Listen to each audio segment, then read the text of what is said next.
Hello and welcome to another Game and Pickups video here on the Retrocore channel. There's been loads of great stuff coming my way and your way too, if judging by the pictures is anything to go by. But before we take a look at all the stuff that I've managed to pick up and the stuff that you guys have picked up, let's take a look at my trip to Mandrake, which happened this afternoon. Some pretty good stuff in the shop, maybe, and a lot of it overpriced. But anyway, let's take a look. So here we are outside Aro City, and inside this building is loads of otaku related shops. So outside the shop they've got one of those 3D looking pictures where you stand in certain positions and you can look like you're in a 3D environment. Upon entering the building, you can see we've got a lady dressed up as a maid giving out flyers. She even gave one to me. Also in this building we've got Animate and Gamist, but we won't be visiting those shops because they both suck big time when it comes to games. Especially Gamist. Their game section is terrible. So here we are inside Mandrake, and the first thing we do is take a look at the rip-off prices of all the items in the glass case. They do have a few nice little cool LCD games in there, mind you.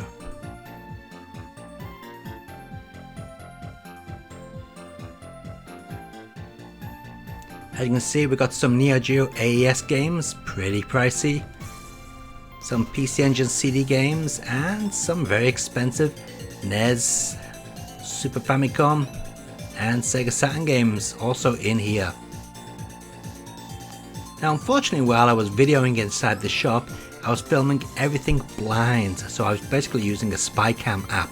So the screen on the phone is switched off, so I have no idea what I was actually pointing the camera at. So if something does seem to be out of frame, I do apologize for that. So moving away from the glass case, we can see a load of loose Famicom cartridges, and I noticed this pretty cool Famicom t-shirt in a box. Just a shame there's no picture of the actual t-shirt on the box. Also on the shelf was this pretty cool Pro Soccer LCD game from Bandai. Now next to this shelf used to be a load of Mega Drive and Mega CD games, but they're being replaced with anime laserdiscs.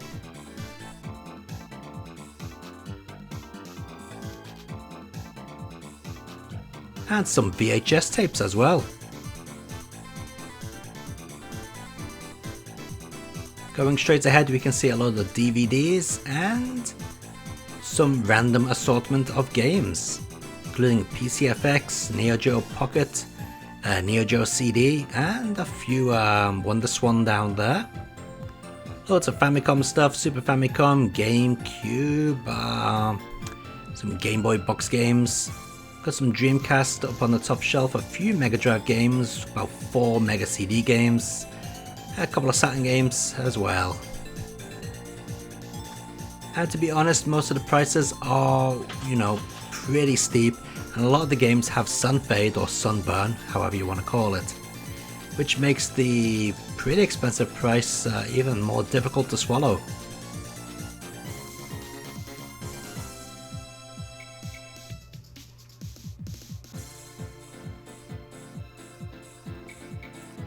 They do have some good titles in here. Here's one which is super common in Japan. It's Mother 2, known as Earthbound in the West, and personally I'm one of those people who didn't find that game so great.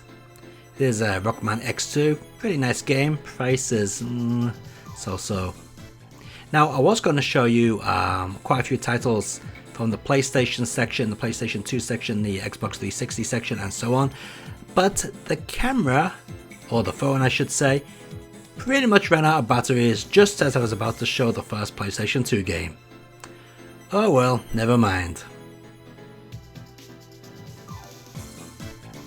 But to be honest, there's not much else to show you because this store really doesn't have that much in the way of games. It used to be much better than this.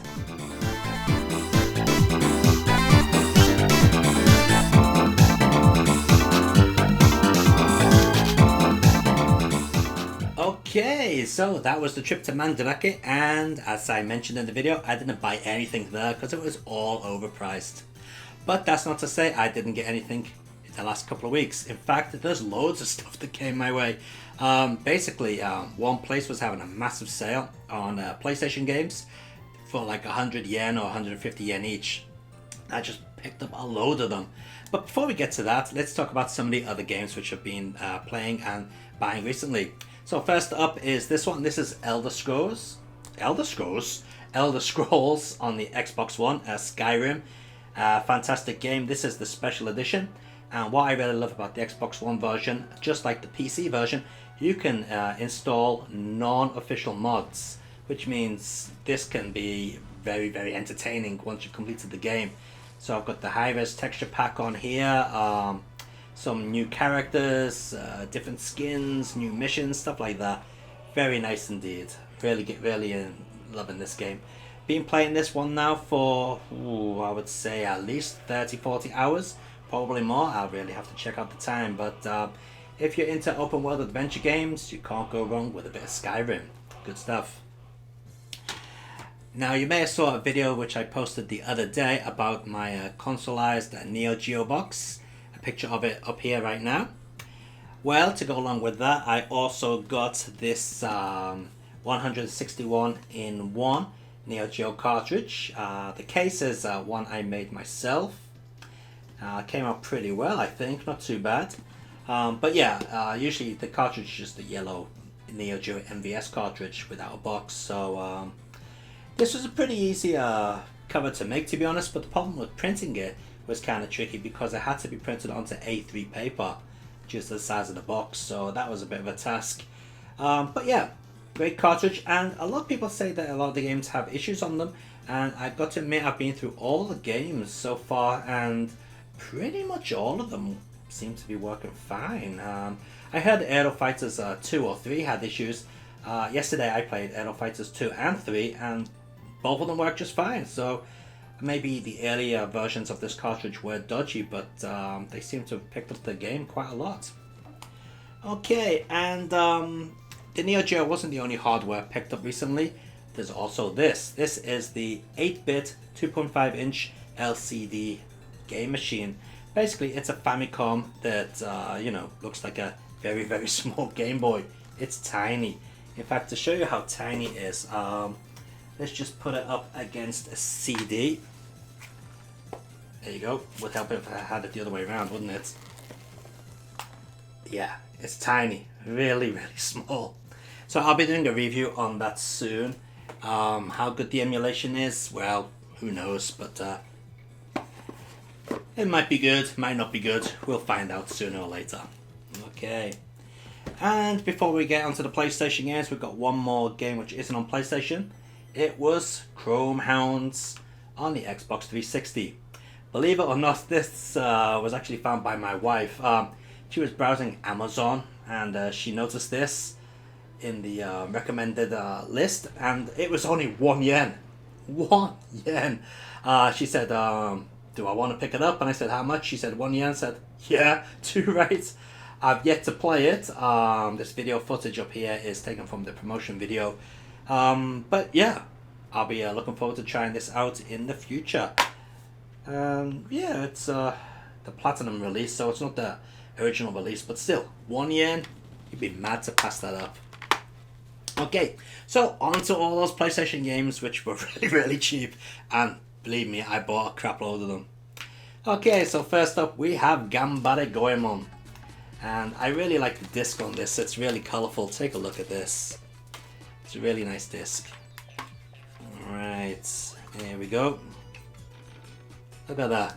That's lovely, isn't it? Lovely colourful disc there. So yeah, this is your typical Ganbare Goemon. If you've played any of the Super Famicom games, you will be accustomed with this one. It's pretty much the same thing, you know, go around to different villages and, you know, fix certain problems. Just get this into the case. Do certain tasks and go onto side platform levels and beat things up. Yeah, typical Goemon game. presented in 2.5D, as you can see up there in the video. Pretty good overall. I like it. Okay. Next we got what apparently is a kind of rare game. This is Nets Toyota Racing, made by Atlas. Now apparently this is a rare title. It was given away to people who went to the Nets Toyota car shops when they wanted to pre-order a car or test drive a car. They would receive this disc. Now I don't know how rare this is. According to some of the reports I read on the net, it is kind of rare. But yeah, it was 100 and something yen, so it can't be that rare, right? But anyway, it's a fairly average racing game. You can't save no data on it or anything. It's just basically just a tech demo, but nevertheless, pretty interesting. Okay, next we've got Kaze no Corona. I'm sure you all know this game. Namco's very cute platformer. I've not played it too much, believe it or not, but what I have played is pretty good. I'm sure you all know the deal with this one since it did get a Western release. Okay, now, one which I picked up only because I saw it on GameSack. I think it was Dave who reviewed it. This is, what the hell's it called? Floating Runner, yeah. It's a very plain looking isometric 3D platformer game. And the graphics are not texture mapped for the most part, which gives it a unique look. And to be honest, while it's not the best game out there, it is kind of pleasant to play. I kind of find it refreshing, to be honest. And as you can see from the video footage, it still holds up quite nicely even now. I think a lot of flat shaded polygon games from back then hold up better than a lot of textured ones, since there's no blocky textures to make things look ugly. So yeah, if you have a chance to get this game, I do recommend picking it up. It's really nice. And staying with the 3D platformers, we've got Jumpin' Flash 2, yes. Now this Japanese version comes on 2 discs. So you've got Jumpin' Flash 2 there, and on the other side, you've got the original Jumping Flash. So how about that? 2 games for the price of 1. Can't go wrong there. As you all know, Jumping Flash is a 3D platformer with a very simple premise of completing objectives within the stage and getting to the exit before the time runs out. Good stuff. Now, next we have whoops, something's just fell down there. Next we have a bit of an odd one. This is L&D, or Love and Destiny. Now, this actually took me by surprise. It is a mech action game with loads of anime overtones. The game itself's not that hard, and you could finish it within an hour or so. It's not that long either. But the presentation on it is really, really nice, and anime fans may recognize the style of the characters here. They're actually designed by the same artist who did Video Girl Eye. Especially you can tell from this character here, maybe this one here too. But yeah, it's not an excellent AAA title, but if you're into mech action games, you can't go too wrong with this. It's fairly decent. Recommended. Okay, now, one which I used to play a lot back in the day, and it's not very good to be honest, but for some reason I like it. It's Heaven's Gate from Atlas, yes. Now, back in the day, Tekken was out, Virtua Fighter was out, and everybody had to release a 3D fighting game, and most of them were complete and utter turd. This one is better than most of the crappy ones, but it's still not up there with the best of the best. Saying that, I do like its style, and I do like the way most stages have a roof and a floor. It really gives it a unique perspective, and the graphics are really colourful. I also like the replays on it, which are pretty cool. Like I said, not the best fighting game out there, but if you're after something, out of the ordinary, you could do a lot worse than buying Heaven's Gate. It's reasonable, not too bad. Okay, now, one game which I picked up before I got my consoleized MVS was this. This is Metal Slug X on the PlayStation, and to be honest, it's completely useless having it now since I can play the original Neo Geo version. But still, for the PlayStation port, I was very surprised. The original Metal Slug on the PlayStation's awful. It loads mid-level, loads of animation missing, takes ages to load as well. It's pretty crappy, especially when you compare it to the Saturn version. But this one, you know, there's no loading mid-level and it's very fluid. I was surprised at how well this has been ported to the PlayStation. In fact, I'm very surprised. I didn't expect it to be as good as it is. So if you've only got PlayStation and you're after some Metal Slug X, then definitely check out the PlayStation version. I was very, very impressed by this. Very good port. Okay. Now, so far, all the games have been Japanese developed. But here we got a Western developed game. But Japanese version. This is Spider. But I believe it's by Bosch Studios, although it's distributed by BGM here in Japan. Basically, this is an isometric platform game. Not the best out there. It's more of a collectathon as well. Levels are a little bit basic. You know, you just jump from one area to another, taking out all the enemies. But for what it is, it's a pretty interesting game and, you know, quite enjoyable. You don't really see many games where you control a spider now, do you? So it is unique, I'll give it that much. And considering it's cheap, it's definitely worth picking up. Right, so we're coming to the end. We've still got quite a few more to go, okay? So let's get through these as quick as possible. Okay, here's an odd one. This is Cyber Orgs. Not cyborgs, but Cyber Orgs. And this is a 3D action game by Square, believe it or not. Or at least it was published by Square. Now, I'm not too sure what to make of this. I mean, it's dual analog compatible, so you can use one analog to control the camera, and you can use another analog stick to, you know, move your character about and so on. Pretty much like a modern game. It's a little bit fiddly to control. It's a little bit difficult to tell where enemies are in the 3D space, but it's quite ambitious for its age. It's a pretty old game, and I can see what they're going for, and it kind of works, but in other ways it's a little bit stiff. So for an early game of this type, it's pretty reasonable, but by modern standards, it's kind of aged a little poorly, to be honest. But still, you don't really see Cyber Orgs around that much, so it is kind of interesting, and it's got a pretty cool cover art as well, don't you think? Nice. Now, one which was really big back in the day is Ghost in the Shell, yes. And of course, I'm sure many people have seen this because it did come out in the West, or I'm pretty sure it came out in Europe at least. You control a tank-like spider thing. Actually, maybe this is the second game where you control a spider, but yeah, you control like this arachna type tank, and you go around completing missions, blowing things up. What's really cool about this is it's a whole 3D world, and your tank can, you know, cling to the side of walls. It can go upside down. Basically, it goes wherever it wants to go. It's really pretty cool the way it does it, and the effect is, you know, quite good. Even now, you do kind of feel as if you're going upside down and so on. But yeah, it's tied in with the anime of the animation movie of the same name. And for the licensed game, it is actually very good. Definitely worth trying out if you can get hold of a copy.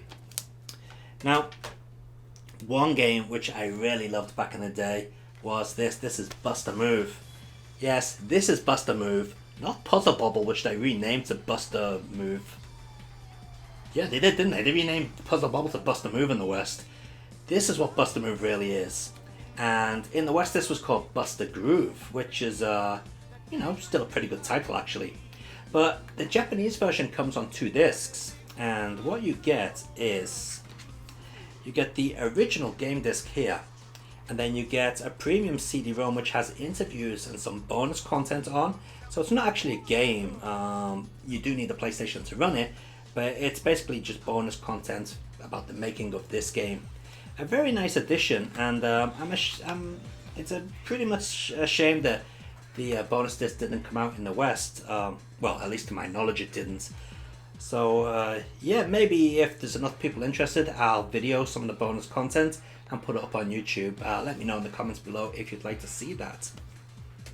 Now, the next game is something that I thought looked really cool from the cover. take a look at that. Really interesting cover, right? I thought it was going to be some sort of shoot 'em up or whatever. This is a hybrid, and it also has SPS down here, which is Sharp's own publishing label. Now, the reason I picked this up straight away was cool cover and SPS. Now, SPS also released Donpachi on the PlayStation and many great games on the Sharp X68000. It wasn't until I got home, took a look at the back and saw that. Elite. Oh yeah, that is a sign of it's going to be a shit game. And then I looked a bit further and found out it was developed by Movietime or Movietime or whatever. Yet another crappy developer. But to be fair, it's not that bad. It's basically a Doom clone set in a sci-fi situation. And to be honest, it's a lot better than the likes of Deadless, Robotica, whatever it's called in the West, on the Sega Saturn. It's pretty... well, I was going to say pretty good, but it's kind of average. But it's got some nice features in there. And if you're stuck for something to play, then yeah, you could do a lot worse than this. I'm still a bit pissed by the cover, though. I thought it was going to be some real cool shoot 'em up that I'd never heard of. And actually... well, it is a shoot 'em up. It's a first-person shoot 'em up, but not the type that I was after. Okay, and two more down. Two more to go, I should say. Next is 3D Shooting Tool. Now, many of you have probably heard of the Daisymon series on the PlayStation, the Saturn, the Super Famicom, and I believe original Famicom as well. And basically that was a 2D... on the N64 one, you can do 3D. That's a shoot 'em up construction kit. Well, this is also a shoot 'em up construction kit, but in 3D, no 2D at all. The game comes with 3 built-in game samples, which are reasonable, and they give you some ideas of what you can produce with this. It is a little bit fiddly to use if you can't speak Japanese. A lot of the options are kind of confusing, and they will take a while to get used to. But once you get used to how this software works, you will be able to knock up some reasonable 3D shooter.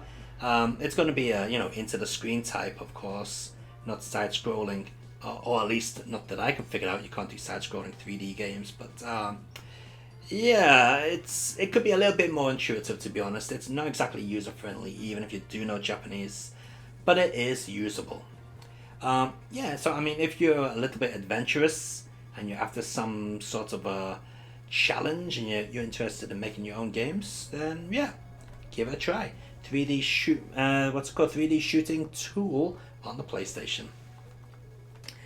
And finally, we have what the hell is this called? Zeitgeist. Okay. Well, according to the Japanese, it's called Zeitgeist. Now, you see the title, you see the company, Taito, up here. You think, classic shooter. Well, it is a shooter, and it's classic alright, but not classic because it's good, it's classic shite. This is, in fact, the games you make on this are more impressive than this heap of crap. I don't know who developed this. If Taito developed this and released this themselves, they should be ashamed because it's bloody awful. Yeah, in fact, it's so bad, I'll throw it over there. Okay. So anyway, as I mentioned at the beginning of this video, you guys have been buying loads of good stuff as well. So thank you for sending in your pictures. And if anyone else wants to feature their gaming pickups on the next gaming pickups video, send me your pictures to the address just down here below. Yeah, it's just down there. Yeah. And what I'll do is I'll feature them on the end of the next video. But for now, let's take a look at all the videos that you guys have been buying. Let's take a look at all the pictures of the games that you guys have been buying. And until next time, keep on gaming and enjoy your games.